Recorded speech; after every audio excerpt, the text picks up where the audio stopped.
Laserbeak, Ravage, prepare for battle. Operation Warfare, eject. So when that legacy version of the Siege Soundwave came out, I was so beyond excited. And when my go-to friend Matt pulled up to my house on my birthday and handed me it, oh my gosh. But as much as I will defend that figure, it is being moved from my 86 Decepticon shelf to my miscellaneous shelf because I got my hands on this beauty. This is a Transformers Studio Series 86 Soundwave, and wow, this is what I call improvement. He is quite literally bigger and better. And to think I almost skipped this guy because I had the legacy. Honestly, the only reason I got this guy was to fuel my Soundwave addiction, but I don't think I've regretted anything less. Also, is it just me or is the Studio Series doing like a total 180 recently? I just want to get this off my chest here. Because last year we had a few good figures like 86 Optimus, but it was mostly just like 4 repaints a wave and the rest were kind of just straight up bad. But this year we got 86 Megatron, Age of Extinction Optimus, entire 86 Devastator, and now this guy. And he has a few gaps in him, but the only real problem I have is with the alt mode. So we'll talk about that later. Now, he comes with his usual gun and shoulder cannon along with 3 tapes, Ravage, Laserbeak, and Buzzsaw. Now, I don't know how I feel about them leaving out Rumble, if I'm going to be honest with you here, but it does kind of give the Legacy a slight one-up on this. Now, people online have been complaining about Ravage, but I kind of just don't get it. Like, yeah, it's not perfect, but when you look at the Legacy one, ew. Now, I do love the new Laserbeak Buzzsaw mold. It does look way more G1-y than the Legacy one, but I do just wish the wings could kind of go at an angle like they do on the Legacy one. They kind of just go straight out, and I'm not a huge fan of it. They all transform okay. I mean, they look meh in their cassettes, but let's be real, who actually puts them into the cassette tapes? Also, this might just be mine, but it's a very, very tight squeeze to put the cassettes in Soundwave, and I always have problems with them. But it gets to the point where I have trouble getting them in or out. Speaking of the cassette slot, though, he does have the honestly essential gimmick at this point of his chest being spring-loaded. Even the Lego set had it. So far, for the first time on my channel, I think that this guy is actually worth the leader price. The articulation is pretty improved on this guy because of it. Alright, so yeah, his articulation is definitely improved upon. So the head is on a ball joint. It can look up way more than most Studio Series can. Down, not much, but it does have a little bit of tilt. And then a full 360. Uncompromised. And then obviously the chest, if you count that as articulation. The arms go a little bit past 90 up, full 360, a like fake butterfly joint, because this just tabs into the side, so a little bit of a fake butterfly joint. And then the arms can bend, double bend past 90.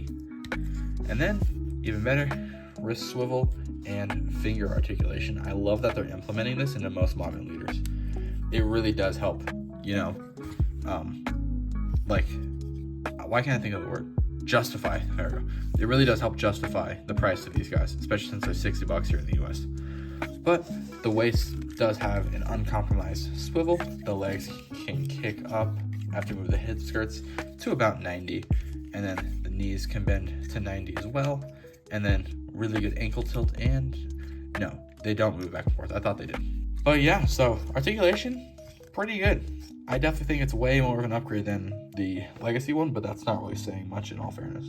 For some size comparisons, here is the 86 Soundwave compared to the Legacy Soundwave from G1. Now you know what I was talking about with bigger and better. The Studio Series 86 Starscream, 86 Movie Megatron, and just for fun, the Lego Soundwave. Now, like I said, most of the problems I have with this guy are in the alt mode, so let's get to there. Alright, so in terms of transformation, it's not that bad. It's pretty similar to what we've seen before. So you're going to need the gun and the shoulder cannon, so you can just put those off to the side. And the first thing I like to do is just pull these out here, make sure the fists are closed, and just pull this out, and put the fist in, put it back, and then do the same thing here on the other side. Then, what you'll want to do is just push these in. I already pushed this one in. And then rotate the foot here. And then pop this out. And we're going to leave that for a little bit. Next thing you want to do, come to the back here. Unpeg these. And then rotate the head 180 degrees. Should be facing the back now. Pull it out.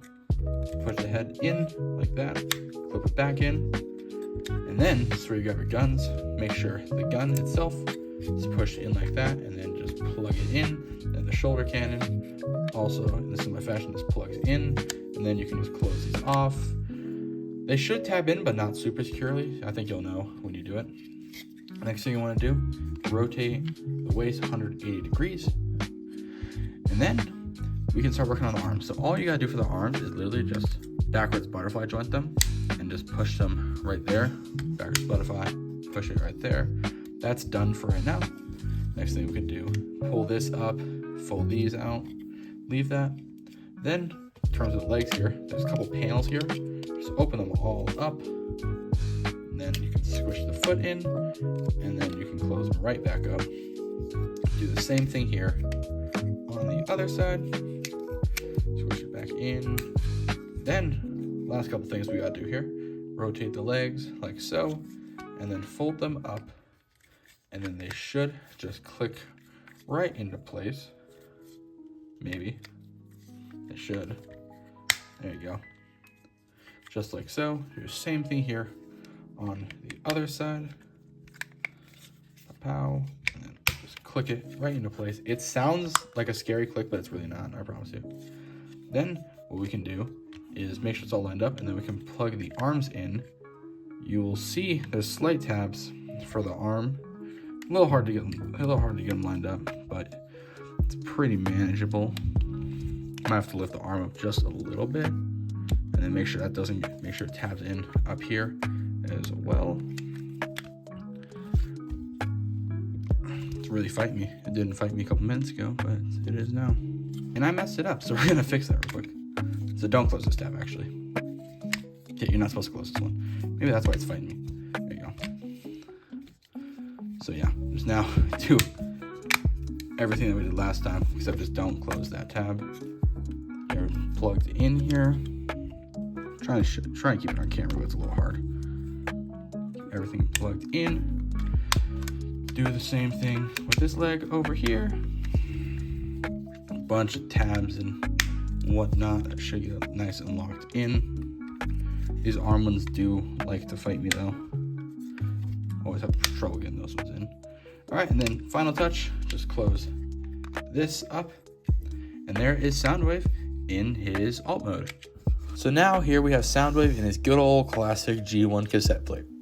This thing looks mostly great, and the reason I say mostly is because when you look at it from the front, beautiful. But when you turn this thing to the side or back, yeah, I really wish I could have fixed this, but this is kind of just a running thing with G1 Soundwaves besides those like NPM style ones. But it does leave some to be desired, since this is supposed to kick off the 40th anniversary of the 86 movie. But I do appreciate the fact that it's way cleaner than the Legacy one, but the problem still stands. But when you put this thing next to the Legacy figure, yeah, the win is clear. I don't really got anything else to say about the alt mode though. It's kind of just not perfect, but I've seen worse. So there you have it. Improvement, yes. 10 out of 10 with no flaws? Almost, pretty close. Honestly, just have a single problem with each mode, and that's it. The button butt, as I like to call it in robot mode, and the back of it in alt mode, but that's literally it. Otherwise, he truly is the perfect mainline Soundwave we're going to get for a while, at least in terms of G1. And I must say, seeing him next to 86 Megatron on my shelf is just perfect. Now we just need Starscream in the new Secret mold and the 86 Shockwave, and I'm pretty sure those were both leaked for either 2026 or 2027, so we aren't that far. Anyways, that's been my review on the Transformers Studio Series 86 Soundwave, Laserbeak, Buzzsaw, and Ravage. Thank you guys so much if you stayed all the way to the end. It means the world to me. And if you're new here, why not hit that subscribe button? Anyways, thanks for watching, and I'll see you in the next video.